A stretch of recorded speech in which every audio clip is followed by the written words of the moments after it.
Hi, hello, my dear student. Today I am going to discuss about the previous year question paper, BSc 4th semester previous year question paper. ಮೂರು ಕ್ವಶನ್ಗಳನ್ನು ಕೊಟ್ಟಿರ್ತಾರೆ. ಅದರಲ್ಲಿ ಎರಡು question answer ಮಾಡಬೇಕು. Annotation ಎರಡು ಪ್ರಶ್ನೆಗಳಿಗೆ annotation ಬರೀಬೇಕು. ಮೂರರಲ್ಲಿ ಎರಡನ್ನು ಬರೀಬೇಕು. ನೆಕ್ಸ್ಟ್ ಪ್ರೋಸ್ ಸೆಕ್ಷನಲ್ಲಿ ಲಾಂಗ್ ಕ್ವಶನ್ ಕೇಳ್ತಾರೆ.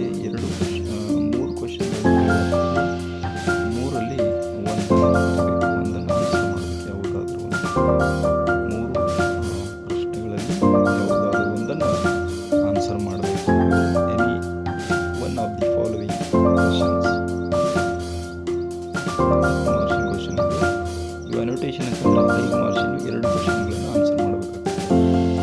ನೆಕ್ಸ್ಟ್ ಸೆಕ್ಷನ್ ಬಿ ಪೊಯಿಟ್ರಿ ಸೆಕ್ಷನಲ್ಲಿ ಅಲ್ಲಿನೂ ಕೂಡ ಅನೋಟೇಷನ್ ಬರೆದಿರ್ತದೆ.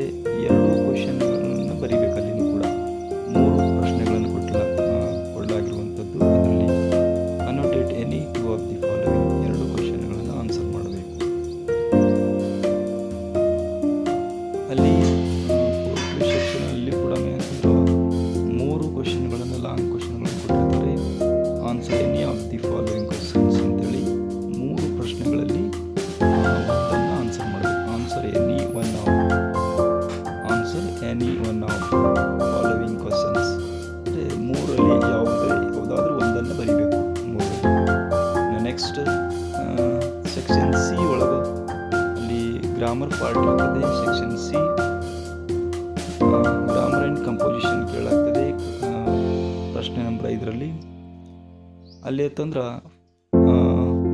ಪ್ರಶ್ನೆ ನಂಬರ್ 9ರಲ್ಲಿ ಅಂತಂದ್ರೆ write one word substitution for the following ಅಂತೇಳಿ ಒನ್ ವರ್ಡ್ ಸಬ್ಸ್ಟಿಟ್ಯೂಷನ್ ಕೇಳಾಗ್ತದೆ. ಇಲ್ಲಿ 4 ಪ್ರಶ್ನೆಗಳನ್ನು ಕೇಳಾಗ್ತದೆ. 4 ಪ್ರಶ್ನೆಗಳಿಗೆ ಆನ್ಸರ್ ಮಾಡಬೇಕು. 4 ಪ್ರಶ್ನೆಗೆ 4 ಉತ್ತರಗಳನ್ನು ನಾವಿಲ್ಲಿ ಕೊಡಬೇಕು.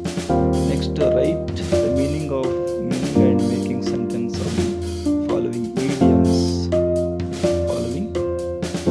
ಆ್ಯಂಡ್ ಫ್ರೇಸಸ್ ಅನ್ನು ಬರೀಬೇಕು. ಇಲ್ಲಿ 2 ಪ್ರಶ್ನೆಗಳನ್ನು ಕೊಡಲಾಗ್ತದೆ. ಆ 2 ಪ್ರಶ್ನೆಗಳಿಗೆ ಈಡಿಯಮ್ 2 ಪ್ರಶ್ನೆಗಳನ್ನು ಫ್ರೇಸಸ್ 2 ಪ್ರಶ್ನೆಗಳನ್ನು ಉತ್ತರವನ್ನು ಬರೀಬೇಕು. ಆನ್ಸರನ್ನು ಮಾಡಬೇಕು. Next change the degrees directed degrees of comparison ಅಂತೇಳಿ change the degrees of directed ಇಲ್ಲಿ ಸೆಂಟೆನ್ಸನ್ನು ಚೇಂಜ್ ಮಾಡಬೇಕು. ಸೂಪರ್ಲೇಟಿವ್ ಡಿಗ್ರಿ ಒಳಗೆ ಕಂಪೇರಿಟಿವ್ ಡಿಗ್ರಿ ಒಳಗೆ change into positive degree, change into superlative degree ಅಂತೇಳಿ ಈ ರೀತಿ ಸೆಂಟೆನ್ಸನ್ನು ಈ ಸೆಂಟೆನ್ಸ್ ಎಷ್ಟು 4 ಸೆಂಟೆನ್ಸ್ಗಳನ್ನು ಕೊಡಲಾಗಿರ್ತದೆ. ಆ 4 ಸೆಂಟೆನ್ಸನ್ನು ಈ ಒಂದು ಸೆಂಟೆನ್ಸ್ಗಳಲ್ಲಿ ಚೇಂಜ್ ಮಾಡಬೇಕು. ನೆಕ್ಸ್ಟ್ ಏನಂತಂದ್ರೆ transformation the following sentence as a direct. ಇಲ್ಲಿ ಕೂಡ ಅಂತಂದ್ರೆ ಸೆಂಟೆನ್ಸನ್ನು ಚೇಂಜ್ ಮಾಡಬೇಕು. Change into the assertive sentence, change into interrogative sentence, change into exclamatory sentence, change into interrogative sentence ಅಂತ ಈ ರೀತಿ ಈ 4 ಸೆಂಟೆನ್ಸ್ ಕೊಟ್ಟಿರುವಂಥದ್ದು.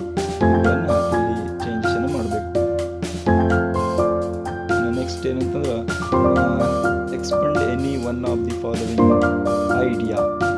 ಇಲ್ಲಿ ಯಾವ 2 ಪ್ರಶ್ನೆಗಳನ್ನು ಕೊಡಲಾಗಿರುವಂಥದ್ದು. 2 ಪ್ರಶ್ನೆಗಳಲ್ಲಿ ಒಂದನ್ನು answer any one of the following idea ಅಂತೇಳಿ ಇಲ್ಲಿ ಒಂದನ್ನು ಆನ್ಸರ್ ಮಾಡಬೇಕು. ವರ್ಕ್ ಈಸ್ ವರ್ಶಿಪ್ ಅಂತೇಳಿ ಅಂದರೆ ಒಂದು ಗಾದೆ ಮಾತನ್ನು ಕೊಡಲಾಗಿರ್ತದೆ. ಅದನ್ನು ಅಂತಂದ್ರೆ ವಿವರವಾಗಿ ಅಂತಂದ್ರೆ ಅದನ್ನು ಎಕ್ಸ್ಪ್ಲೇನ್ ಮಾಡಬೇಕು. ಈ ರೀತಿ ಅಂತಂದ್ರೆ BSc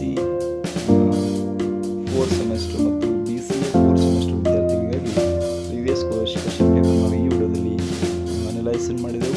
ವಿಡಿಯೋ ಇಷ್ಟವಾದರೆ ಲೈಕ್ ಮಾಡಿರಿ, ಶೇರ್ ಮಾಡಿರಿ ಮತ್ತು